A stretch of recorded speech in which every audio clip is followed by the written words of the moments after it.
Hi, my name is Jessica Carson, author of Wired This Way, and welcome to today's mini lecture on the Charming Creator. So, the Charming Creator is based in the personality dimension of charisma. So, charisma is this ability to attract attention and liking and get people to listen to us, to be able to influence others, to charm and woo others. So the charming creator is going to be have a very magnetic presence about them, right? They're going to be the person that everyone wants to talk to. They're going to be the person that everyone gravitates towards. So the charming creator is often a very good salesman or saleswoman, or a very good leader insofar as they're able to promote both themselves and their company as highly competent. So what they do is they use both certain body language, certain gestures, things like smiling or flattering or leaning into a conversation as cues to get the other person on their side, to get them in their court. And this can be extraordinarily essential as an entrepreneur. The ability to get others to believe in your vision, to buy what you're selling, and to believe in you as an individual can make the difference between success and failure as an entrepreneur.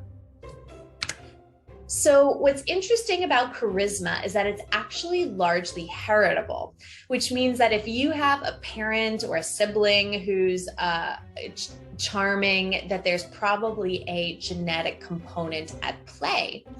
And, when we're better at presenting ourselves, we are more able to achieve success. And research has shown that entrepreneurs who are higher in charisma tend to do better in terms of attracting venture funding or hiring top talent.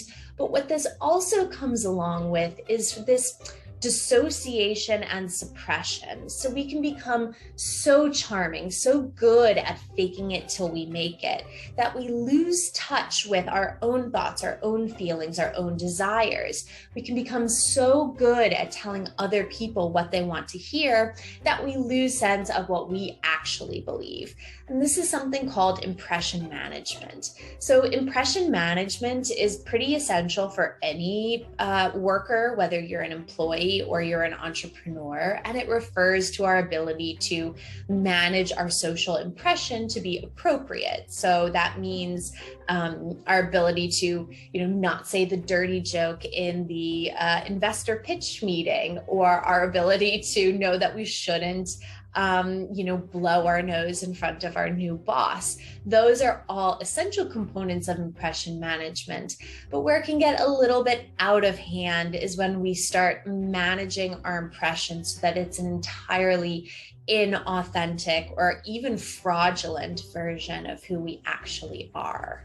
So when we look at the defining qualities of the charming creator, the motivation is to woo and impress. We feel good when others are responding positively to us, and we very much measure our success as our willingness to convince or sway or influence others.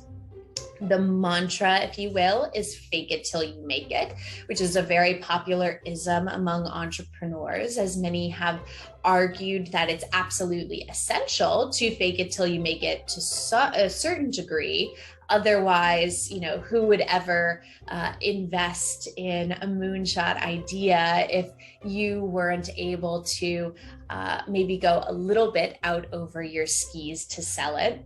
But the tension, the conflict, the contrast, the friction that the individual charming creator tends to experience in their life is this contrast between seduction and deception.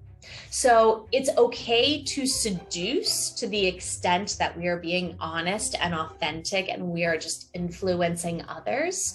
But there is a fine line between that and deception, right? So deception is when we are being intentional about misconstruing who we are or what our product offers. So when we look at the light side of this creator, we have someone who's persuasive and convincing and impressive and sociable and knows how to be the belle of the ball. The dark side of it, of course, is someone who is so shrewd, so sneaky and deceitful that they are being manipulative, that they're being disingenuous, or that they are conforming so much to what other people want from them that they have lost track of what they actually want. So with that, I will wrap things up and encourage you to read the chapter in Wired This Way on the Charming Creator, where it will offer many suggestions on how to keep your charm and your woo under control.